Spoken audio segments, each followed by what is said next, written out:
Swayam Prabha. Digital India. Educated India.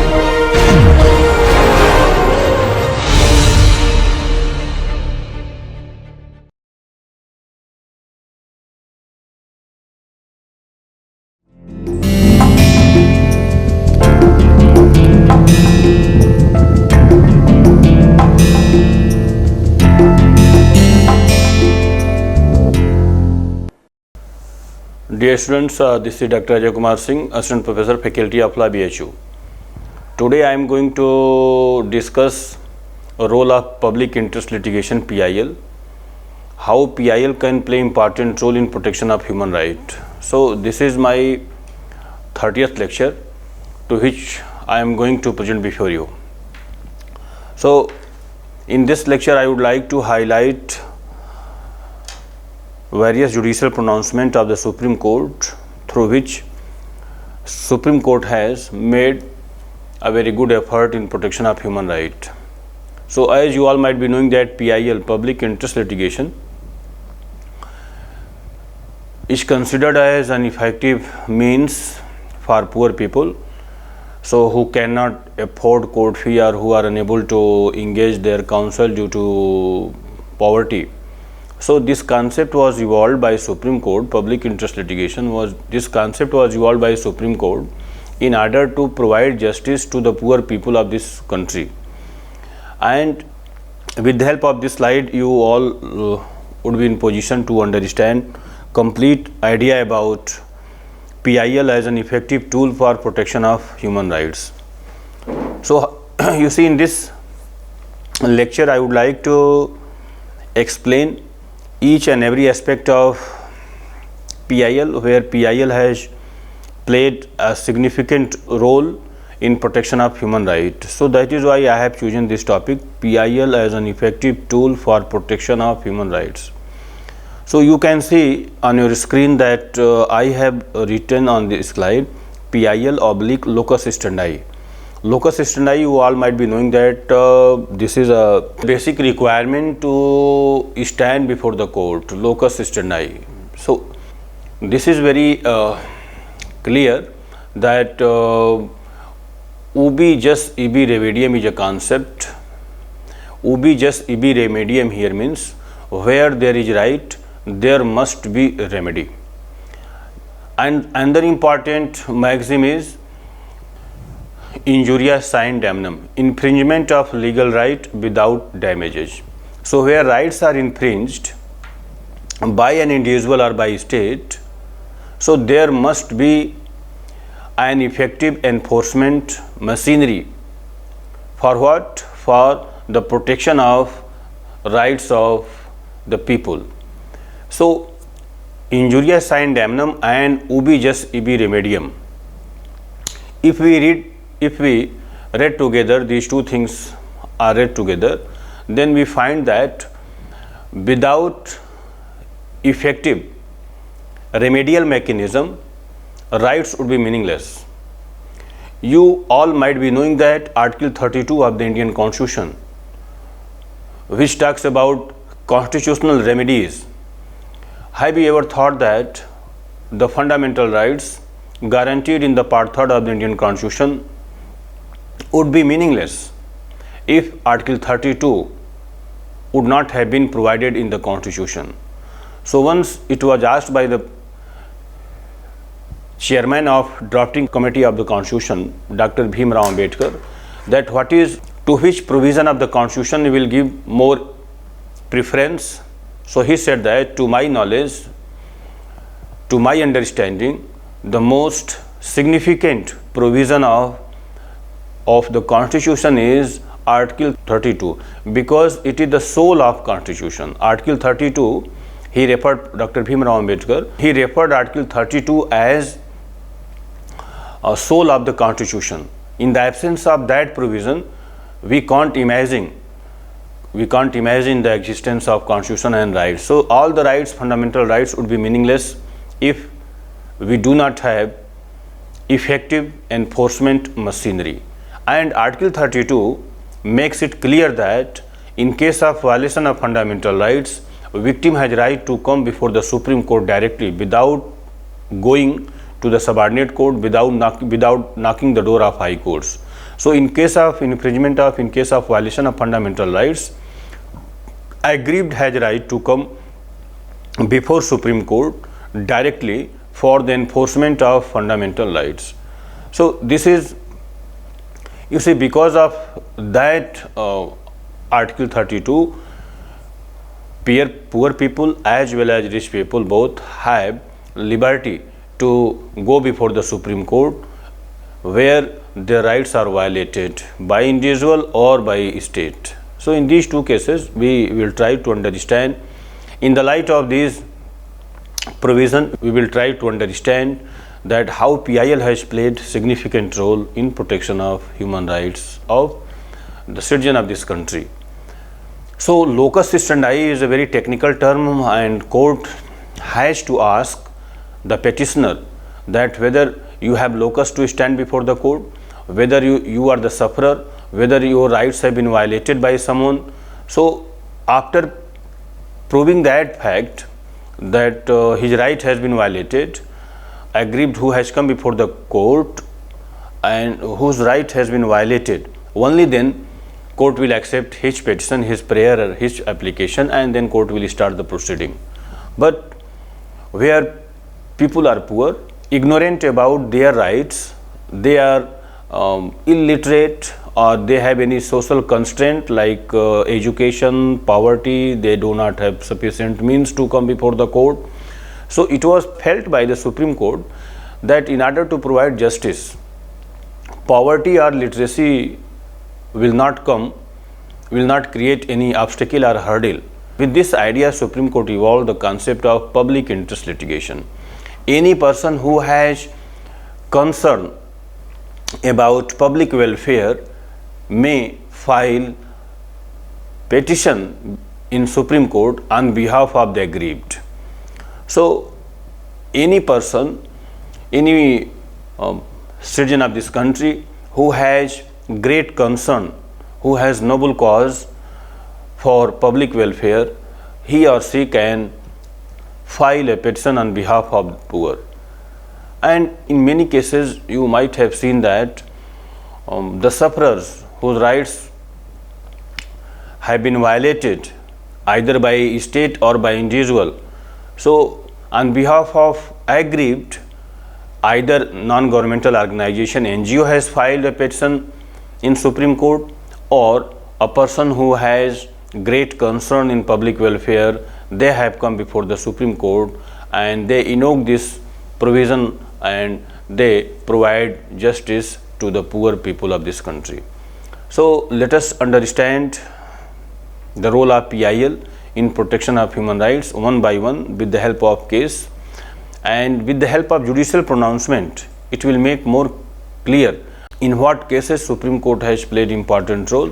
So I just want to explain cases one by one.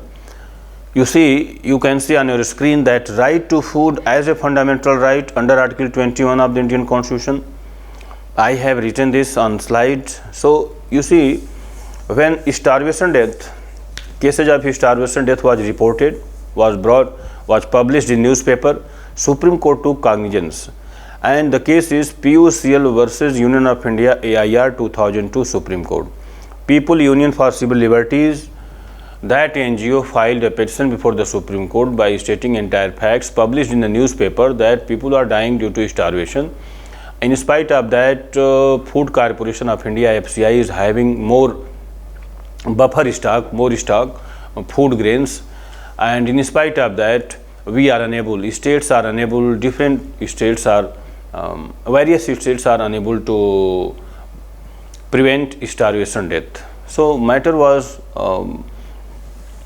taken up by Supreme Court, took cognizance of that issue and decided that it is constitutional obligation of a state to provide food free of cost to those people who are poor, who are unable to manage their food.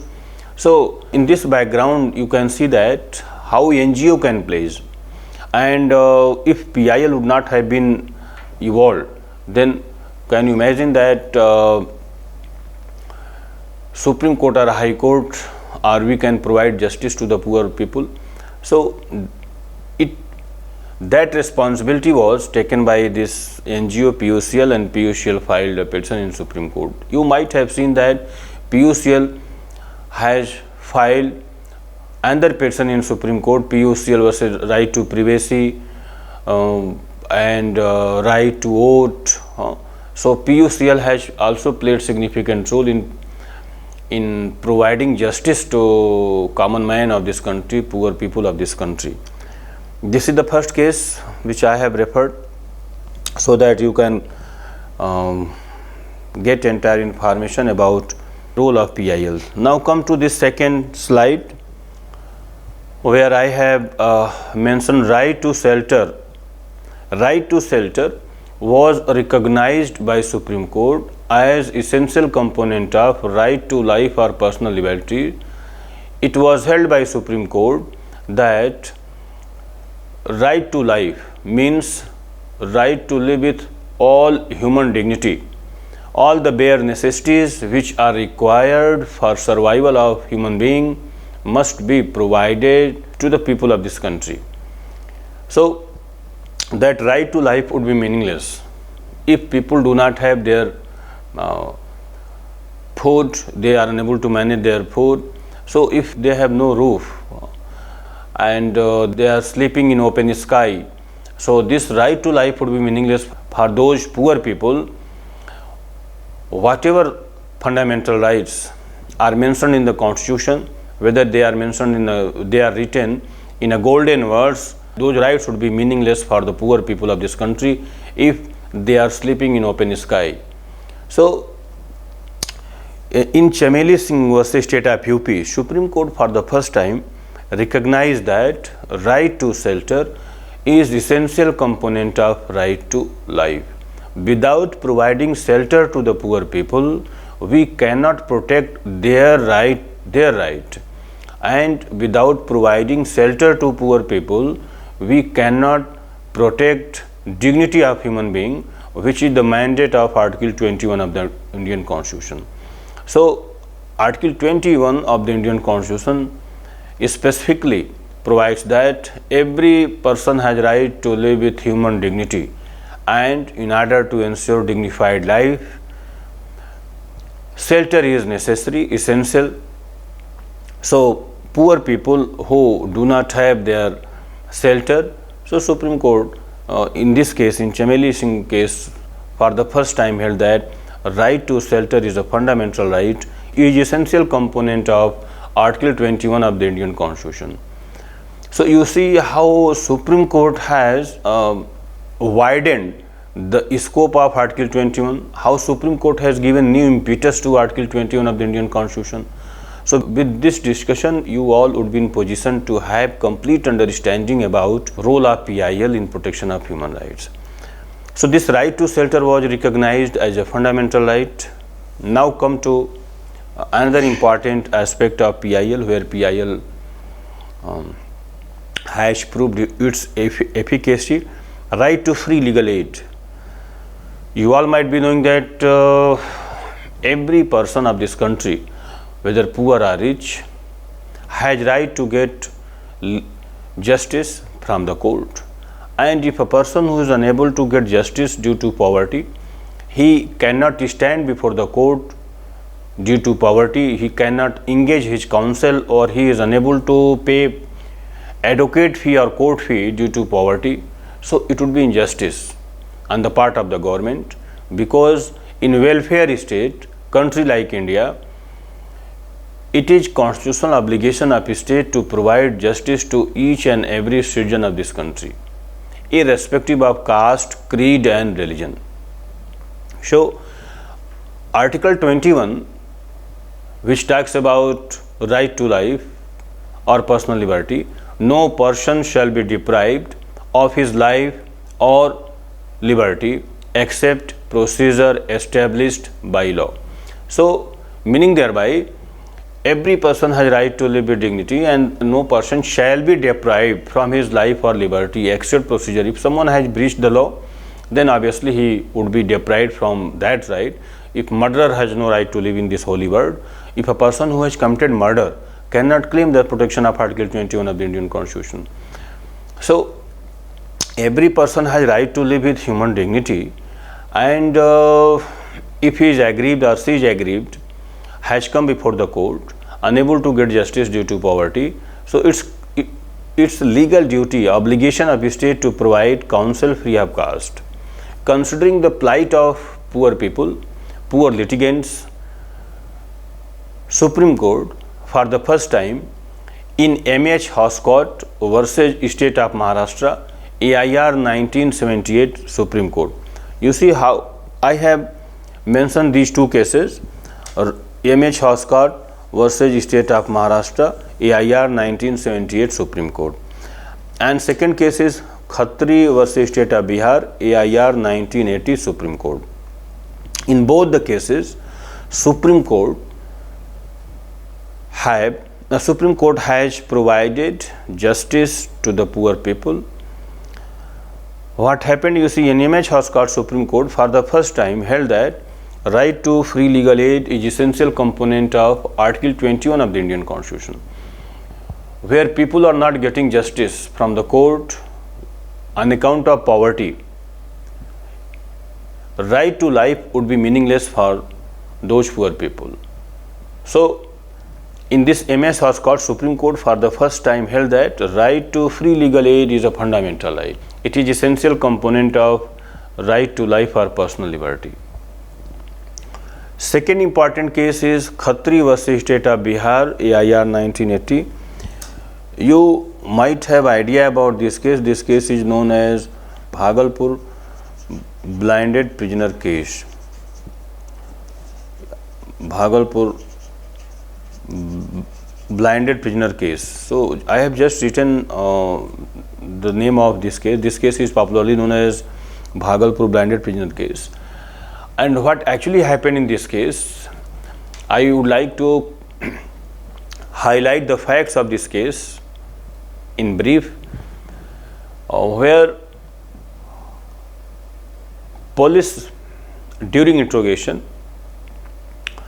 by pouring acid in the eyes of under trial prisoners, they compelled under trial prisoners to confess their guilt, and they used particular chemical, and by pouring chemical in the eyes of under trial prisoners, they tried to compel them so that they could confess their guilt. As a result of that, many under trial prisoners, they lost their eyesight forever. So since they were ignorant about their rights, they were poor, they were not in position to fight their case before the court. So a leading liar, you all might be knowing that Kapila Hingorani, Srimati Kapila Hingorani, she is considered as mother of PIL in India. Kapila Hingorani is considered as mother of public interest litigation, as Justice P.N. Bhagwati is considered as founder of PIL in India. So Kapila Hingorani, she decided to fight their cases, and a petition was filed in Supreme Court on behalf of victim of crime. So in that petition, Srimati Kapila Hingorani argued before the Supreme Court that due to negligence of police officers, under trial prisoners, they lost their eyesight, and she argued that state should be held responsible because they were acting on behalf of the state. You will be surprised to know that in this case, government concerned, government of Bihar, took a plea before the Supreme Court that they were performing sovereign function. So that is why police officers, investigating officers who were involved in that interrogation should not be punished for that, because they deserved for sovereign immunity, and whatever act is done in sovereign immunity, that is totally protected from litigation. They cannot be held responsible for that. And Supreme Court itself in Kasturilal versus State of UP had already exempted a constable from that liability, has exempted state from that liability. So you might be knowing that case, Kasturilal versus State of UP. So when this plea was taken by state government before the Supreme Court didn't accept that plea, and Supreme Court said that it is a clear-cut case of custodial violence, and where custodial violence is committed by police, state would be held responsible for that, because police officers, investigating officers were acting on behalf of state. You might be knowing that there is a Latin maxim, that is Q facit per alium facit per se. Who acts on behalf of another is considered that he has committed his own act.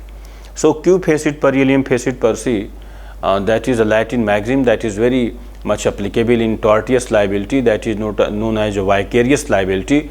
So if any wrong is committed by wrongdoer on behalf of state, if he is representative of the state, so on that basis, on the basis of this Latin maxim, the wrongdoer can be held responsible. Not only wrongdoer can be held responsible for his wrong deeds, for his wrongful acts, but state can also be held responsible for the act committed by its representative. So in this case, Supreme Court held that it is the legal duty of state to provide free legal aid to those poor people who are unable to get justice on account of poverty. Supreme Court in this case held that all the under trial prisoners, they were entitled to get free legal aid. They had right to have a counsel right from the arrest and till the completion of the trial. So the most significant thing is that Supreme Court in this case held that every arrested person has right to get legal aid right from the arrest until the completion of trial, rather than when he is produced before the court. There was a myth that a person can get legal aid or free legal aid only when he is produced before the court of law. So Supreme Court didn't accept that plea and held that in such situation, once a person is arrested, he is entitled to have a counsel right from the arrest. Whether he has demanded for that or not, it is immaterial. There is possibility that person who has been arrested by the arresting officer, by the police, may be ignorant about his right due to literacy. He may be illiterate. He may not be aware about that provision, that right. So it is the duty of arresting officer to communicate him that you have right, you can take legal assistance from a counsel of your own choice. And you see, this is the mandate of the Constitution. It is specifically provided under Article 22 of the Indian Constitution that right to have a counsel is a fundamental right. So every arrested person has right to have a counsel. Every arrested person can consult from legal practitioner, from advocate.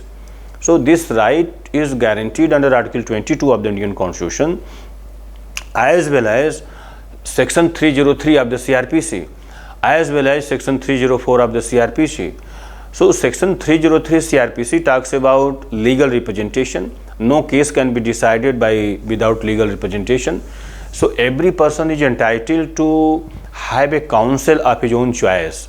Section 303 CRPC is read along with Article 22 of the Indian Constitution.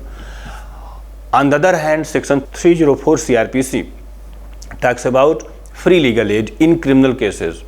So I am referring to section 304 CRPC. When a person is produced before the trial court or session court, trial court will provide counsel, advocate free of cost. So you see this and this provision, free legal aid, was very much in existence in 1973 CRPC. The Code of Criminal Procedure 1973, section 304 of that CRPC specifically talks about free legal aid. And so you all the students need to remember two provisions: section 303 CRPC, section 304 CRPC. Two important provisions of the CRPC and Article 22 of the Indian Constitution. So these three provisions are read together because Article 22 is also in the same line. Article 22 says that every arrested person has right to have a counsel. Every arrested person has right to consult with a counsel, lawyer of his own choice. And the same thing is, similar provision is provided in section 303 CRPC, legal representation. So I think that you all have understood these two cases.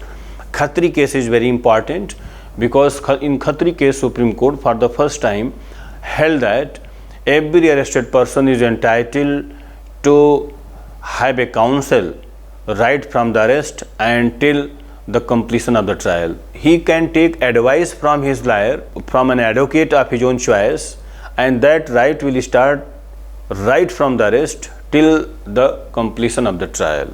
So this is the important thing which you all need to remember.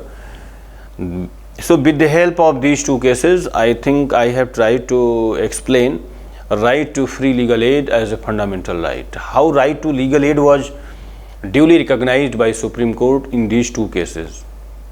So statutory provision, constitutional provision, and role of Supreme Court with regard to free legal aid.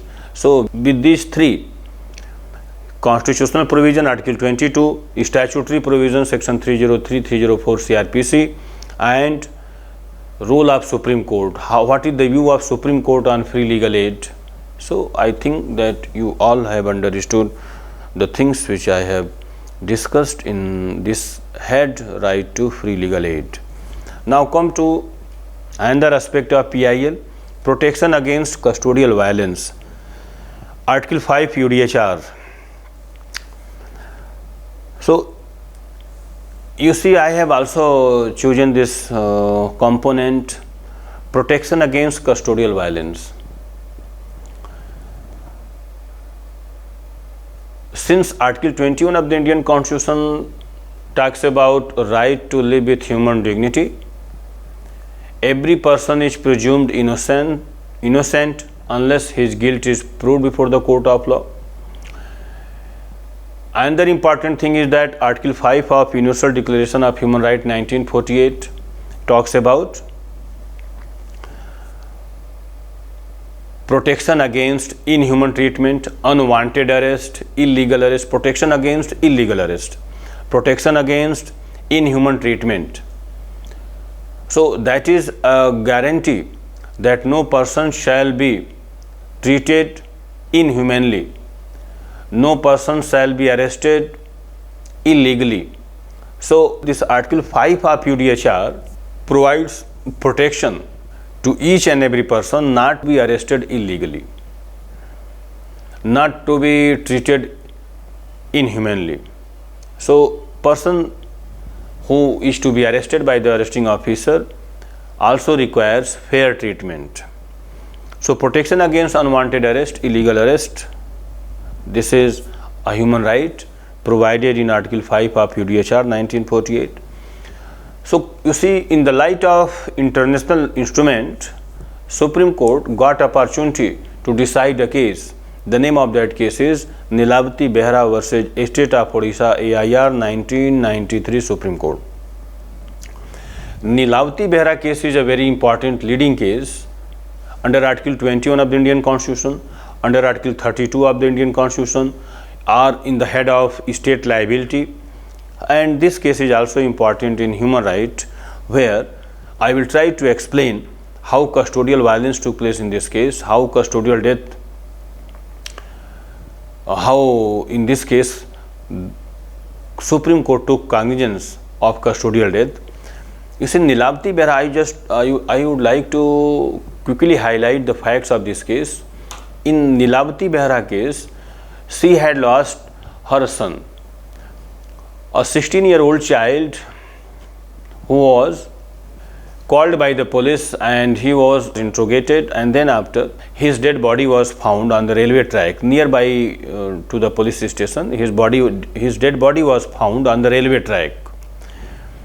When inquiry was made by the deceased mother, by Nilavati Behra, so police officer in charge of that police station, he replied to Nilavati Behra that his son was called for interrogation, but after completing interrogation where he went, police officers, they didn't have any idea about the whereabouts of that child.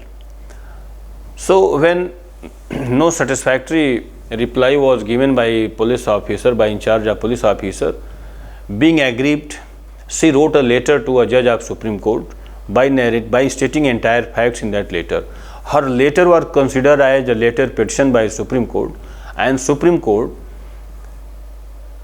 found all the allegations true, and on the basis of that allegation letter, Supreme Court awarded compensation of rupees 1,50,000 to the deceased mother, to the petitioner Nilavati Behra. And Supreme Court also directed the state government to prosecute those police officers in charge of that police station where this custodial death occurred, where this custodial death took place. So you can see that how Supreme Court has played significant role in protection of human rights, Supreme Court has played significant role in prevention of custodial death. This is the case where Supreme Court for the first time awarded compensation for custodial death. On the other hand, Supreme Court also directed the state government to take tough action to prosecute the officer in charge of that police station.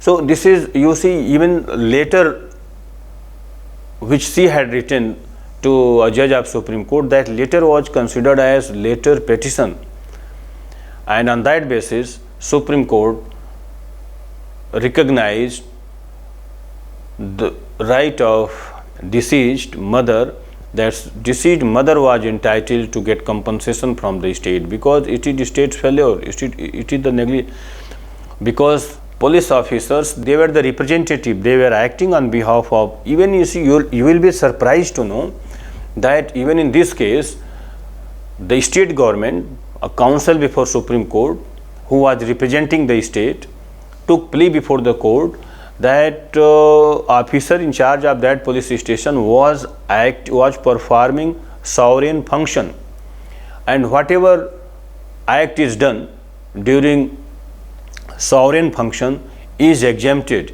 is absolutely immune from criminal liability.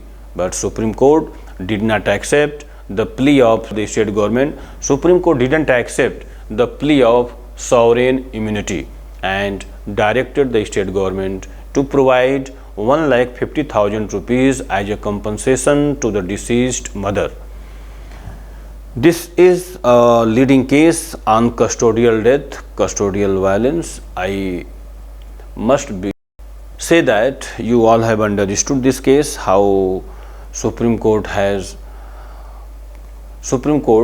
come forward to provide relief to the victims of custodial violence. Now, coming to this another aspect of PIL, you can see on your screen that I have chosen this slide, right to speedy trial. This is another aspect of PIL, right to speedy trial. Justice delayed is justice denied. You all might be aware about this Latin maxim. Where justice is delayed, that is denial of justice. Article 21 of the Indian Constitution talks about right to life or personal liberty. And Supreme Court got opportunity to recognize this right in Hussain Ara Khatun versus State of Bihar, AIR 1980 Supreme Court. In Hussain Ara Khatun case, what happened? The one thing which you all need to remember, that in Hussain Ara Khatun case, Supreme Court for the first time recognized right to speedy trial as a fundamental right. It is essential component of Article 21 of the Indian Constitution. But students have some doubt, and the doubt is that whether right to free legal aid was recognized in this case or right to speedy trial. So you see, both are recognized, both have been recognized in this case, but this is the first case where right to speedy trial was recognized as essential part of Article 21 of the Indian Constitution. Right to free legal aid was recognized by Supreme Court as a fundamental right in M.H. Hoscott case. So you need to remember these two important things. Even in Hussain Ara Khatun, Supreme Court held that since Hussain Ara Khatun, she was also ignorant about her right, she was not in position to fight her case, so she was entitled to get legal aid free of cost. But the first case of free legal aid is M.H. Hoscott versus State of Maharashtra. I just want to quickly highlight the facts of this case, Hussain Ara Khatun versus State of Bihar. Hussain Ara Khatun, along with 6 other women prisoners, were languishing in jail for several years, and they were waiting for their trial. Many of them were waiting for their trial, and if trial would have been conducted by the trial court, they must have been released, because they were languishing in jail for several years. So in this case, matter was brought into the notice of Supreme Court by Kapila Hingorani. So on behalf of this Hussain Ara Khatun, when matter was brought into the notice of Supreme Court, and entire facts, after the considering of entire facts of this case, Supreme Court held that speedy disposal of cases, speedy trial of cases is integral part of right to life or personal liberty. Where people are waiting for their trial for several years, they are languishing in jail for several years, it would be violation of their rights guaranteed under Article 21 of the Indian Constitution. And justice delayed is justice denied. So speedy justice is the mandate of the Constitution, and it is integral part of Article 21 of the Indian Constitution. Where person is deprived from speedy justice and he or she is detained, is kept in lockup, is kept in jail for a longer period, for that period which if he or she would have been convicted, prosecuted and convicted, he or she would have been released earlier. So considering the plight of Hussain Ara Khatun and other prisoners, women prisoners, Supreme Court for the first time held that right to speedy trial is a fundamental right. So you see how a letter written by a public spirited lawyer is accepted by Supreme Court, how a PIL is accepted by Supreme Court, and Supreme Court has recognized these rights, these important rights, and particularly Supreme Court has given new impetus to Article 21 of the Indian Constitution. So assuming that you all might have You must have understood all the things, right to speedy trial. Now come to another aspect of this, protection against police atrocities. This is another important topic, protection against police atrocities. As I said, Article 5 of UDHR talks about protection against inhuman treatment, and authorities are not supposed to arrest illegally. Or so India too is a party of that declaration. All the member states have given their consent to follow these basic principles laid down in UDHR 1948. So where a person is arrested illegally by arresting officer, by police officer, obviously his fundamental right would be violated by that police officer, and person must be allowed to come before the court to challenge the legality of his arrest. Once legality of arrest is declared unconstitutional, illegal by the court, at that very moment the aggrieved person has two options. After getting that order judgment, a copy of that judgment, where court has declared that detention illegal, arrest illegal, that aggrieved has two options. Either he can get compensation from the court, or he can prosecute that arresting officer for wrongful confinement.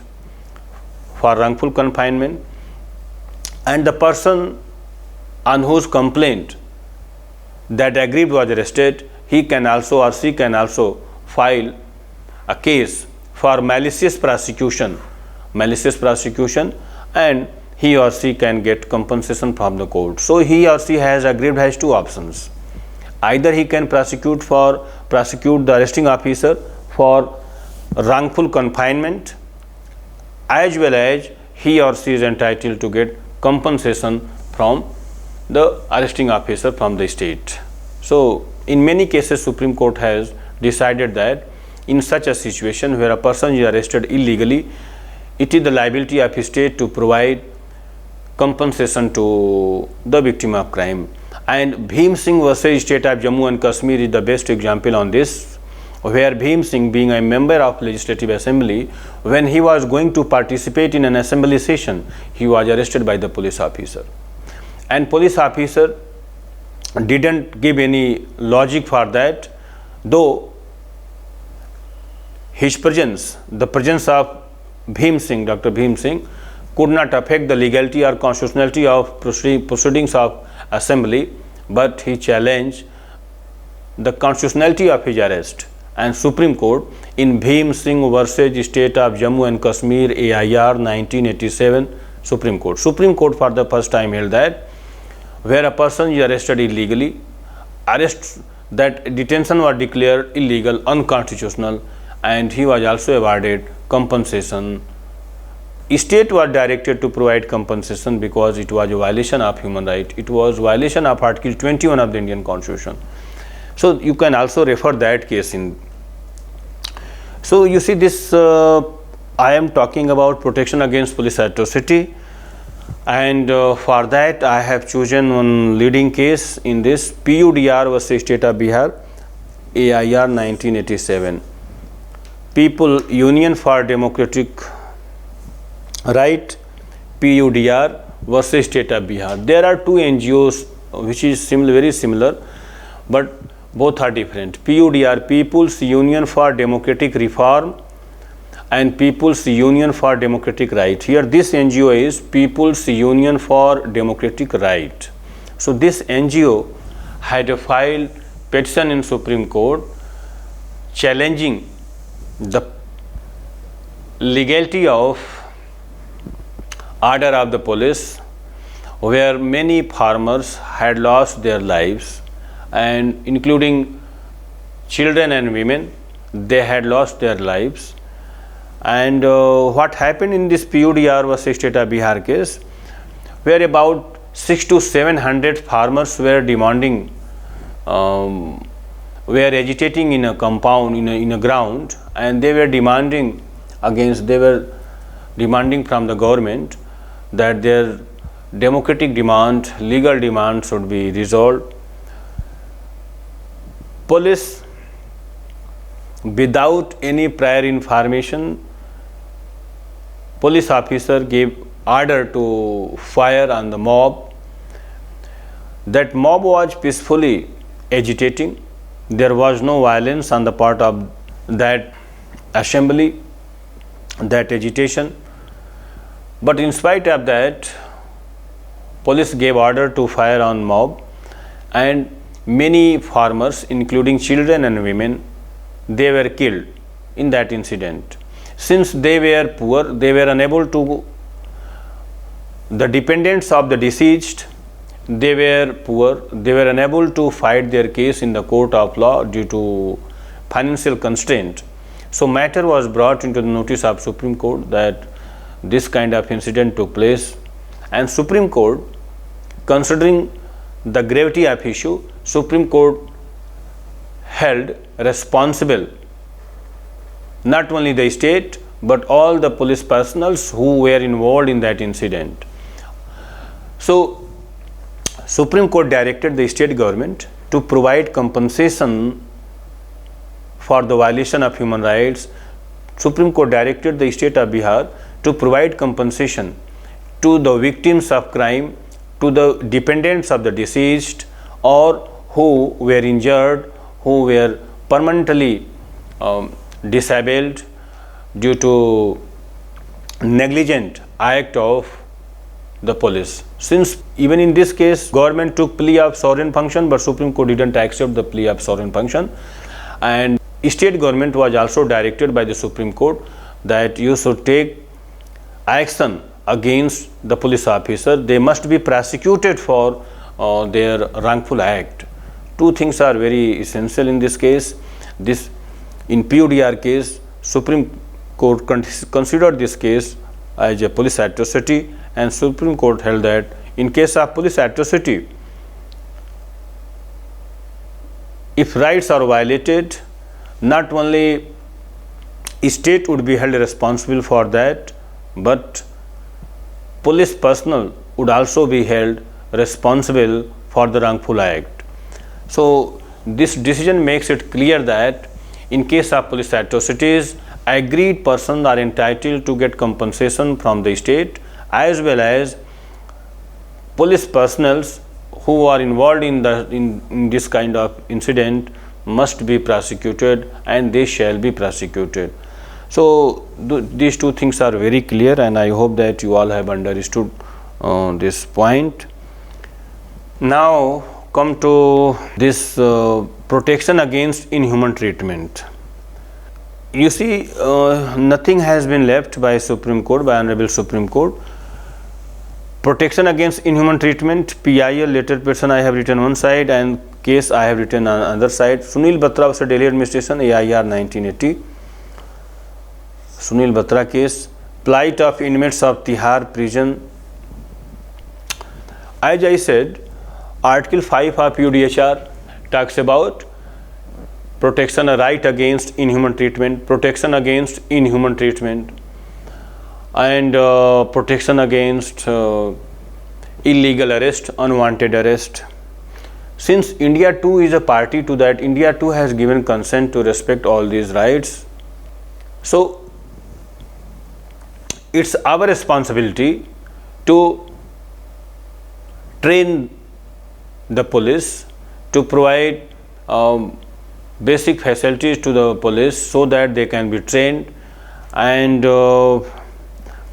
but in spite of that, many times it is seen that police officers, they commit custodial violence, cases of police atrocities, custodial violence, custodial death, custodial rape.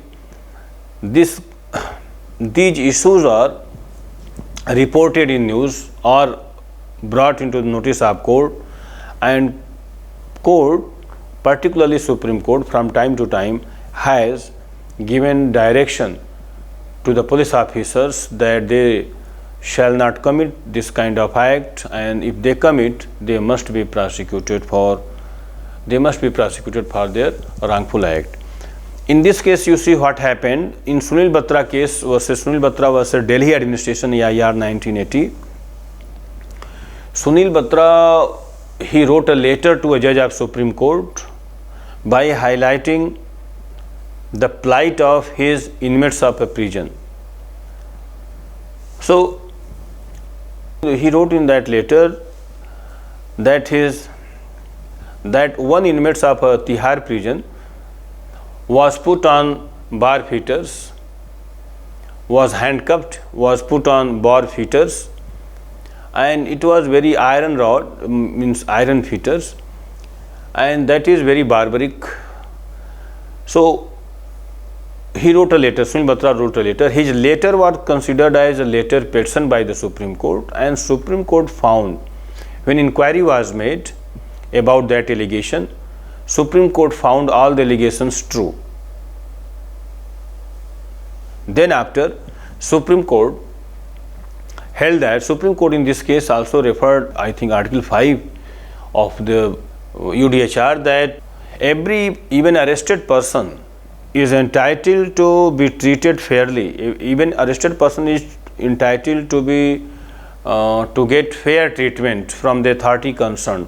Otherwise, it would be violation of Article 21 of the Indian Constitution. You see, Supreme Court has widened the scope of Article 21, because this is matter of, if once a person is put on bar feeders, on iron feeders, obviously it would be very degrading, and whatever act which degrades the dignity of human being is violation of fundamental right, is violation of right to life or personal liberty provided in Article 20 of the Indian Constitution. So that matter is directly connected with right to life. So Supreme Court, that is why Supreme Court intervened in this case, and Supreme Court held that it would be violation of a human right, fundamental right guaranteed under Article 21 of the Indian Constitution, where a person is put on bar feeders and he is not treated humanely. So it would be violation of Article 21. In this way, Supreme Court recognized that protection against inhuman treatment is a guarantee, is a kind of human right provided under Article 5 of UDHR. Now come to this protection of women's rights through PIL. I have covered three important judicial pronouncements. Firstly, I have referred Bodhisattva Gautam versus Subhra Chakravarti, and second is Sheila Barse versus State of Maharashtra, Delhi Domestic Working Women versus Union of India, AIR 1986, Bodhisattva Gautam versus Subhra Chakravarti. You see what happened in this case. In Bodhisattva Gautam case, Supreme Court for the first time held that right to compensation, interim compensation, is essential component of Article 21 of the Indian Constitution, and Subhra Chakravarti was allowed to get compensation from the wrongdoer Bodhisattva Gautam. Bodhisattva Gautam was compelled, directed to pay interim compensation to Subhra Chakravarti because he had committed, Bodhisattva Gautam had committed rape against Subhra Chakravarti. So Supreme Court for the first time held that even in rape cases, interim compensation can be awarded by the court, and victim is entitled to get interim compensation as a matter of right. It is a violation of Article 21 of the Indian Constitution. Sheila Barse is the second case where Supreme Court has held that even women prisoners are entitled to get fair treatment. In this case, the plight of women prisoners, she had highlighted, petitioner Sheila Barse had highlighted the plight of women prisoners. Delhi Domestic Working Women versus Union of India, even this case is also concerned with women's right. So I think due to time constraint, I would like to conclude my lecture. These are three important leading cases on protection of women's rights through PIL. Vishakha versus State of Rajasthan, AIR 1997, that is another important case which you can refer in this. So I have covered each and every aspect of PIL, right from right to food, right to shelter, right to right to get compensation, right against inhuman treatment, custodial violence. In case of custodial death, victim has right to get compensation. In case of police atrocities, victim of police atrocities are entitled to get compensation, and police personals who are involved in police, who has committed atrocities, violated rights, must be prosecuted. PUDR versus State of Bihar, Nilavati Behra versus State of Odisha. So I think I have discussed all the important judicial pronouncement wherein Supreme Court has categorically highlighted the importance of public interest litigation. So we undoubtedly, without any hesitation, we can say that public interest litigation has been an effective tools in the hands of little man, in the hands of poor people of this country. So I would like to conclude this lecture assuming that you all must have understood the things which I have just discussed in this lecture. If you have remembered all these things, I do believe that you can clear any examination, either PCSJ or IS or PCS. Definitely it would be very helpful, and it would not be helpful only in human right courses, but it would be also helpful in your civil services examinations, in judicial services examinations, because I have referred so many cases in this lecture. So with this I would like to conclude this lecture. Thank you all.